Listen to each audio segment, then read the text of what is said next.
গাছ প্রকৃতির দান। বনদেবীর এই পবিত্র স্থানকে, ঈশ্বরের এই দানকে তোমরা এইভাবে শুধুমাত্র নিজেদের লোভের বশে শেষ করে দিতে চাইছো? তোমরা কি আদৌ মানুষ? যে দেবীর পুজোয় তোমরা বছরের পর বছর করে আসছো, আজ সেই দেবীর পবিত্রতায় তোমরা হাত দিচ্ছ। যেই হাতে তোমরা এত বড় অন্যায় করেছো, সেই হাত আর তোমাদের থাকবে না।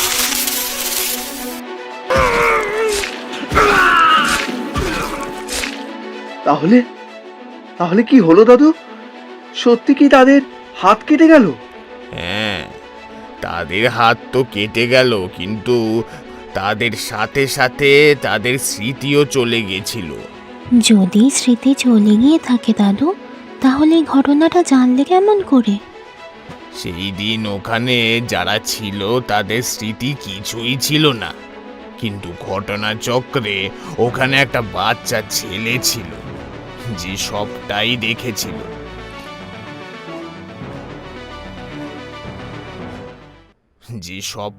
দেখেছিল।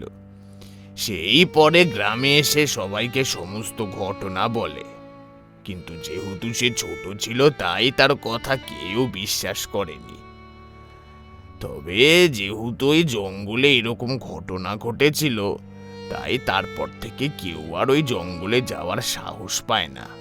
কে সেই বাচ্চা ছেলেটা দাদু? আমরা কি তার সাথে দেখা করতে পারি? তোমরা তার থেকে সবটা শুনেছ। হ্যাঁ, আমি সেই বাচ্চা ছেলেটা যে সেদিনকার সমস্ত ঘটনা নিজের চোখে দেখেছিল, কিন্তু আমি বরাবর বলা সত্ত্বেও এই গ্রামের একজনও এই ঘটনা বিশ্বাস করেনি গো। বিমল আমারই বন্ধু, আমরা আগের থেকেই জানতাম একটা বড় ঘটনা ঘটবে। বিমল আমাকে বলেছিল প্রচণ্ড দৈবীয় মনোভাব চারদিকে থাকবে। চোখ খোলো, সামনে বড় বিপদ আসতে চলেছে, সেটা যে তোমাকেই সামলাতে হবে। এই বিপদ যে সামলানো এত সহজ হবে না। এই বনের প্রত্যেকটা প্রাণীর জীবন যে এখন তোমার উপরেই নির্ভর করছে।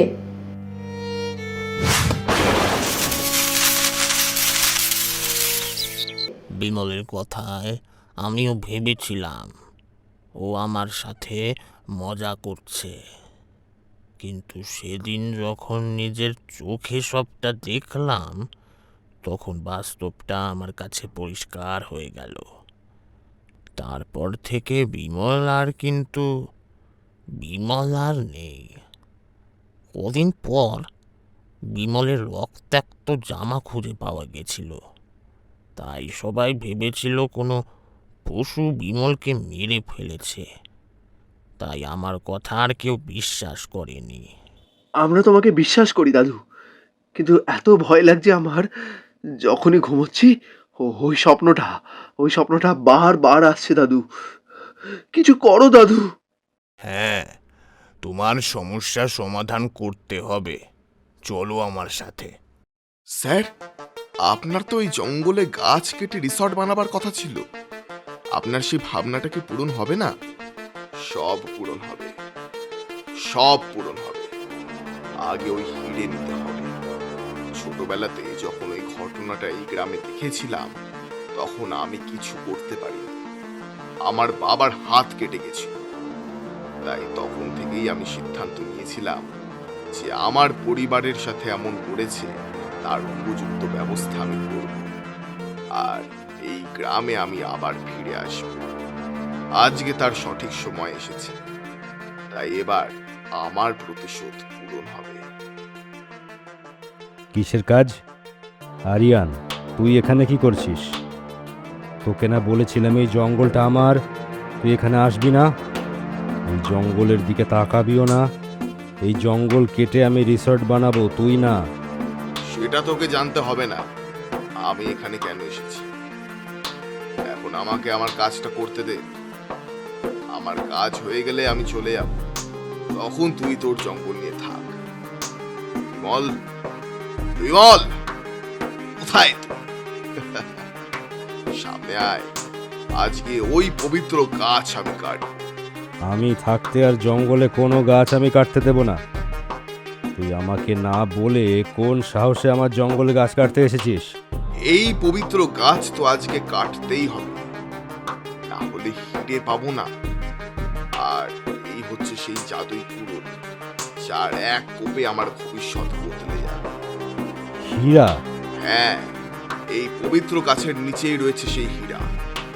মনে আছে আমাদের মা বলতেন? স্যার, আপনি কি ওনাকে চেনেন? হ্যাঁ, ও আমার সৎ ভাই, কিন্তু সময়ের কারণে আজ আমরা দুজন পুরো আলাদা। আমাকে দে কুড়ুলটা, আমি কাটবই গাছ। তোমাকে যাকে নিয়ে আসতে বলেছি নিয়ে এসেছো তো? হ্যাঁ, নিয়ে এসেছি স্যার। কোথায় সে? আজকে কিছু করতে পারবি না বিমল। আমি জানি তুই আছিস, তুই এই জঙ্গলকে রক্ষা করে চলেছিস, কিন্তু আজকে আর চাইলেও পারবি না রক্ষা করতে। তোর বোন এখন আমার কাছে। আমি জানি ওই পবিত্র গাছের নিচেই লুকিয়ে রয়েছে হিরে। এই আজকে কোনো বাধা না দিয়ে চুপচাপ আমাকে আমার কাজটা করতে দে। যদি এখন কাজটা করতে না দিস, তাহলে তোর বোনের এখন অনেক বড় ক্ষতি হয়ে যাবে।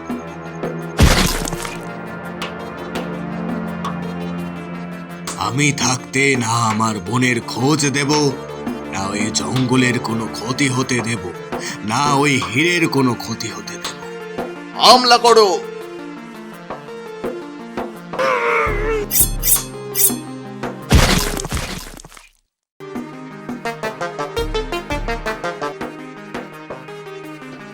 এসব কি হচ্ছে? আমি তো কিছুই বুঝতে পারছি না। বিমল, বিমল, আমাকে তুই ছেড়ে দে, আমাকে ছেড়ে দে বলছি। আমি তোকে অনেক অনেক টাকা দেব, তুই আমাকে এখন ছেড়ে দে। প্রকৃতির আদালতে ঘুষ চলে না রিয়ান, এখানে শুধু বিচার হয়। আমি অনেক আগেই সবাইকে সাবধান করেছিলাম। তোদের লজ্জা করে না? যেই বন তোদের বেঁচে থাকার একমাত্র আশ্রয়, সেই বনকেই তোরা কেটে দিতে চাইছিলিস। এবার থাক জঙ্গলের কাটা গাছ হয়ে।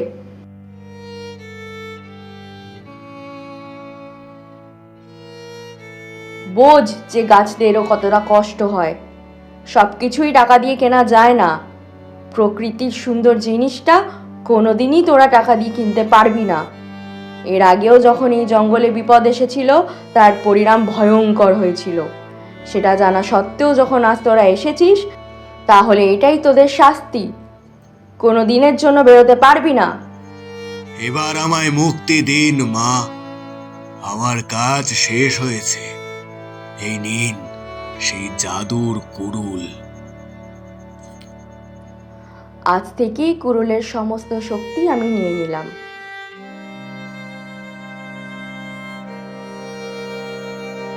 এই কুড়ুল এখন সাধারণ কুড়ুলের মতোই হবে। আজ থেকে তুমি মুক্ত।